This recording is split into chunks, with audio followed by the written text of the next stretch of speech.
Welcome back, everyone. Boy, have I got a perfect interview for a Friday afternoon, but also one that I'm very excited about. Very well-known band in our region, Paradox Saints, is releasing a new EP, CD, if you will, but four new songs. And joining me today are the writers and two of the key musicians in the band, Brian Fitzgerald and Drew Wardle. Now, the name Drew sounds familiar. Yes, this is the same Drew that I refer to off camera when I'm talking to the control room, or whether you call up. That's my evil twin, actually. Oh, is it? Yeah. Well, then that makes me your evil father. Yeah. That's pretty I interesting. haven't met the good father yet, I guess. So. Welcome, guys. Really good to have you here.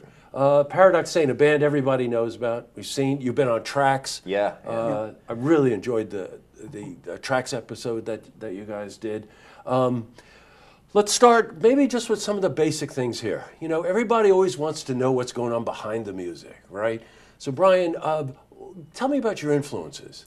Well, my influences, basically, I have a number of them, really. I can't really pinpoint one there's a lot of them. Beatles, obviously, you know, everybody's influenced by the Beatles. But then there's Elliott Smith. Oh, really? There's some of the newer bands, the indie rock scene, Arcade Fire, and you know, Bright Eyes, all these other various artists that you wouldn't think, you know, I would. Well, you know something, as you were mentioning those to me, I did make a connection immediately. Very integrated and complicated chord structures. You know, right. A lot of that. So that must influence you then. I imagine that kind of playing appeals to you, right? When you did Tracks, your cover track was Tears for Fears, right? Mad World. Mad World. Yeah, right. Correct. Okay, Yeah, so that was a very interesting choice. So why'd you pick that? And then tell me about your influences. Okay, well, it's interesting because if you listen to the original version of Mad World by Tears for Fears, it's a very strange song. Yes, you know, it very is. strange. And then years later, you had, I forget his name now, but he did an acoustic version of Mad World.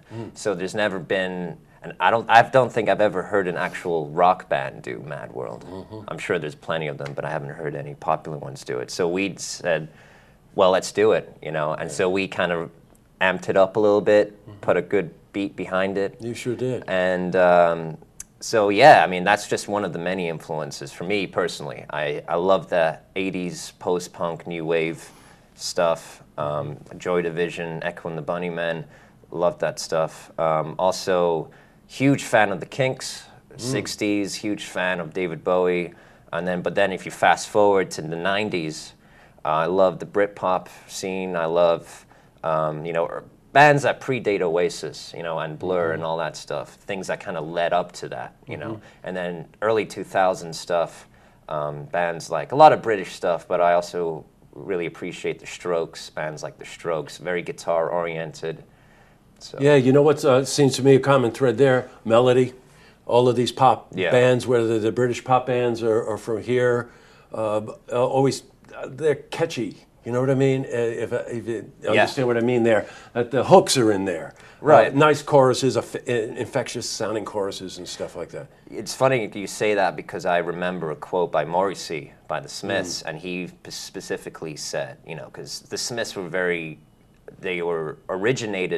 they kind of made pop music intelligent in a sense. Right. And a lot of journalists criticized Morrissey and said, why are you complaining about, why are you, you know, using this as a political vehicle or like, you know, an political activist thing?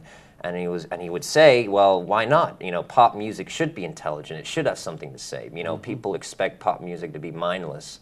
That's and right. stuff, but it's not. He made, and I always went with that idea. You know, I think it doesn't have to be political, but as long as it has substance and an emotional message behind it that speaks something about the performer's life. Well, honestly, that's what makes Paradox Saints interesting. Is you have a point of view, and a little edgy on the lyrics sometimes. Yeah, I'm thinking about the sweat on the face thing. Private joke. When you listen to the EP, you'll know what I'm talking about.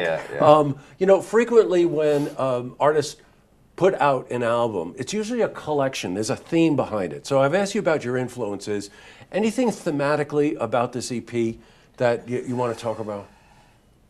Thematically, it is very...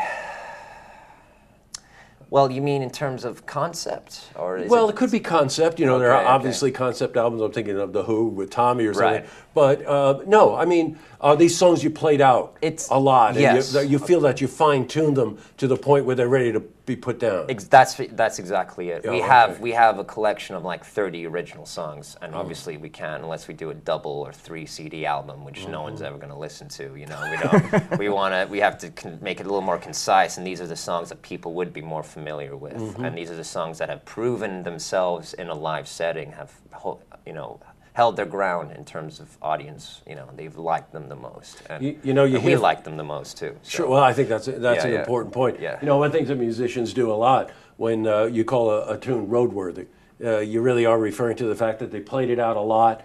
You learn as a musician every time you play it, especially if it's a collective thing, a collaboration. The two of you are learning from each other, but you're also learning from the audience because they're telling you, what they like and what they don't like.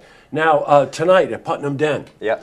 We got a big party going on. Oh, yeah. Right? Yeah. So everybody watching this or catching it on Facebook will have an opportunity to come. Yes. Putnam Den tonight. Putnam Den tonight. The EP will be there for sale. You're bringing in some of your friends? Oh, a lot of our friends are coming. Friends of friends, family members, grandmothers, hopefully.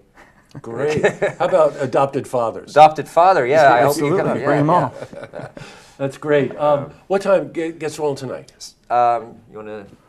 Well, the show starts at 9, but we'll probably go on at midnight or a little bit after. So it's going to be a late party, but it's going to be fantastic. Well, it's only late if you're my age. If you're your age, it's right in the pocket, right? Don't forget to mention it's the opening night of Tracks, so you're going to have a lot of people out, and so hopefully we're going to get a lot of those stragglers come in, because it's only $5. So great, and the money goes, of course, to support the band. Very interesting band, original music. I've heard it, very catchy themes and whatever. You can go to our website and see them perform on Tracks, different tracks, TRAX, our music show. But please, if you can, get in there, support them. It's going to be one hell of a party, and you can get to buy the EP as well. Right? Yes, absolutely. Great. Yeah. Well, Brian, great to see you again. Good to Drew, see you. I know you from somewhere. Right. I can't quite place it. I'll see you in a minute. Yeah. Best of luck tonight. Thank you. To see this interview again, you can head to our website, looktvonline.com.